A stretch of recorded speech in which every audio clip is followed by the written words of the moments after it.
ជ្រាបសួរបងប្អូនឥឡូវជួបជាមួយនាងខ្ញុំទៀតហើយខ្ញុំទូចស៊ីណូឥឡូវនេះខ្ញុំមានម្នាក់ជនជាតិអាមេរិកហ្នឹងណាហើយខ្ញុំចង់ឲ្យជនជាតិអាមេរិកហ្នឹងបង្យល់បងប្អូនតិចតួច especially បងប្អូននៅថាឆ្ងល់ពាក្យដែលថា consistently ហើយនឹង constantly okay consistently វាមាន4 syllables constantly there's only 3 syllables so ឥឡូវនេះមានពួកម៉ាកូនខ្ញុំហ្នឹងគេមកលេងផ្ទះខ្ញុំប្រហែលនេះគេនឹងទៅបេះផ្លែប៉ោមជាមួយគ្នាតិចតួចនឹងពួកម៉ាក់3 4 5នាក់មកលេងឥឡូវនេះខ្ញុំយកពេលនេះតិចតួចឲ្យ him okay ឈ្មោះគាត់ឈ្មោះថា Robert ហ្នឹងគាត់អត់មាន rabbit ណាបងប្អូន rabbit saying rabbit like អានេះចង់ប្រាប់បងប្អូនតិចតួច rabbit okay RABBIT អានេះទុនសាយRobert is a male's name okay a man's name so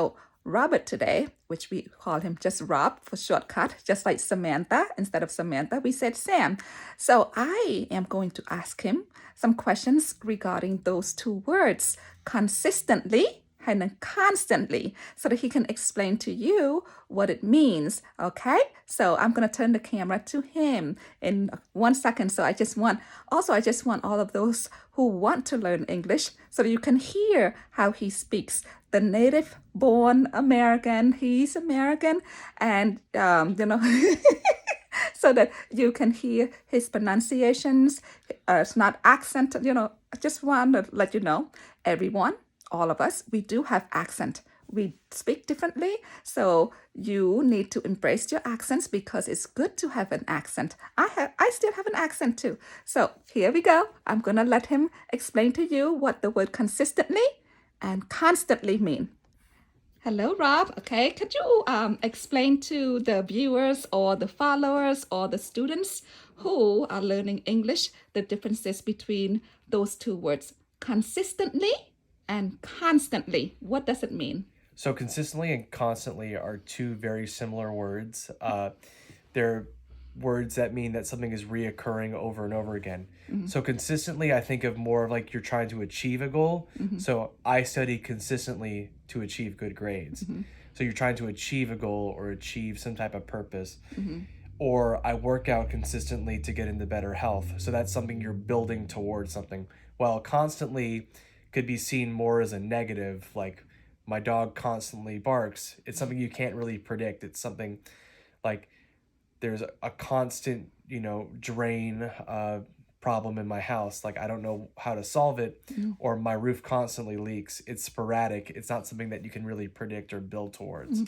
I, on the other hand, I'm thinking of consistently more like performance. That's my thing. So when I'm thinking of the word consistently, like you're doing something, yes, you are disciplining yourself to the point where you set yourself to succeed. So you are consistently getting good grades because you studied. Okay, that's how I see things, like more like based on performance.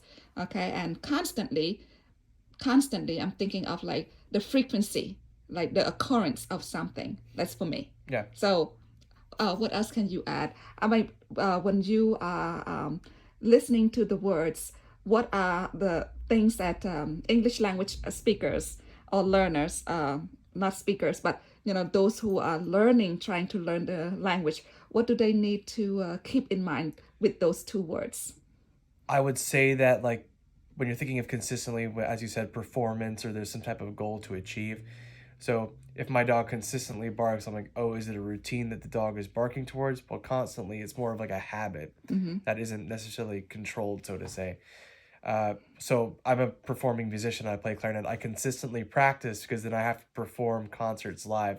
If I don't practice consistently, then my performances are constantly not particularly great. Okay, wow. So could you put in a complete sentence for each?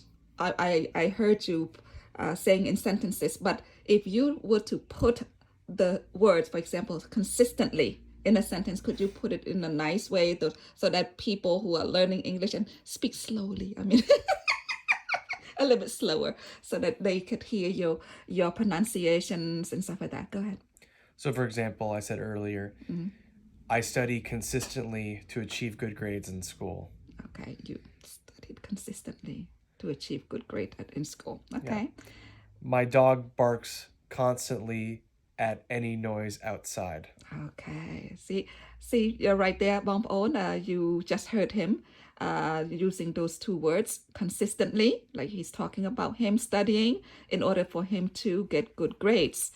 As in terms of constantly, his dogs, okay? Fletcher, that's his dog's name. Fletcher barks, constantly at whatever, it's just a habit of his.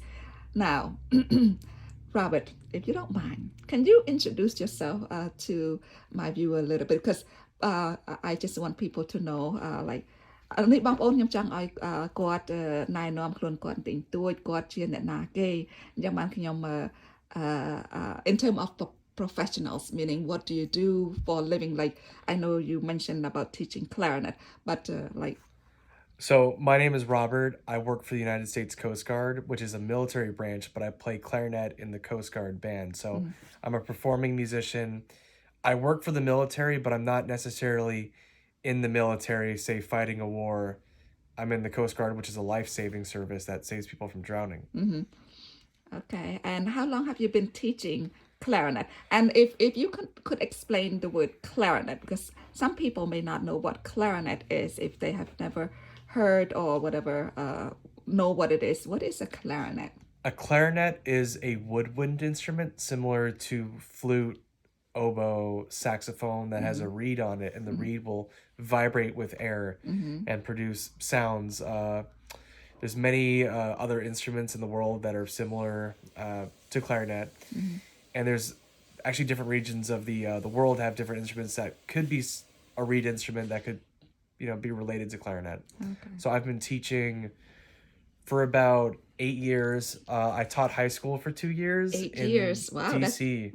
DC, in Washington DC area. Washington DC, and then I taught in Austin, Texas for 2 years. And I moved from full-time teaching to now part-time teaching, volunteer work while I work my primary job. Okay, and your primary job is? Performing on clarinet. I just wanted to let the viewers who have been following me to know, to learn some few words, especially the word consistently and constantly, and also so that they could hear from a native speaker, how American people talk. American people talk. Is there anything, if you were, you are a teacher right now, you teach at the Coast Guard Academy. Yes. Yes. And for English language speakers, what would you recommend them to do? Like to learn English, what would be your advice for these people if they want to learn English? I think one of the greatest examples I've seen, for example, I've had friends that have wanted to learn Spanish. So they've gone to other countries for several months and have only had to rely on Spanish, but that's not the case in the US, where you come to the US and you have to learn English.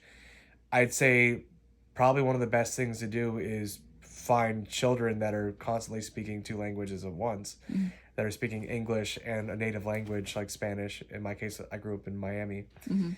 And if you're able to communicate with children in English, the kids actually are pretty helpful at also speaking back to you and coming to some middle common ground. Okay, so your suggestion to them is to practice speaking with children. Yeah. Okay. Yeah. And why would be children? Why not another adult? This might sound crazy, but children are currently learning English as well. And someone like me who's been speaking English my entire life, it's much harder for me to teach English, something that is very native and ingrained in my knowledge because I learned how to speak English decades ago, while a child who's maybe 7 through 11 is learning how to speak English now still. So there's much more of a common ground between someone learning English now and a child who's also learning English to kind of come together, have very simple conversations, and it's much more comforting if both people are learning a language to kind of move together instead of someone who's way more experienced trying to interact with someone else.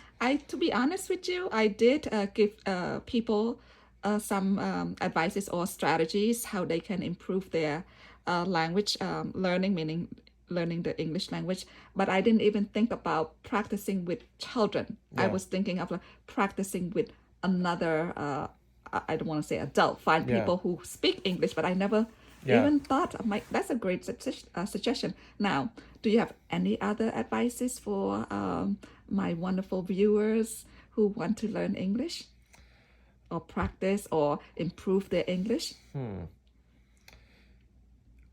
Not at the moment, actually. I'm trying to think of that. I just know that children like to help people out, even with, if they know that you're trying to learn something as well, they'll also try to help out. Kids are a valuable resource for that. Also, kids are able to teach other kids things, which is a more advanced form of teaching. I do in my own classroom, I utilize kids to help one another, like their own peers. Yeah. And it's a really good way of having them help each other. They learn from one another. But I never really thought, to be honest with you, this is my first time.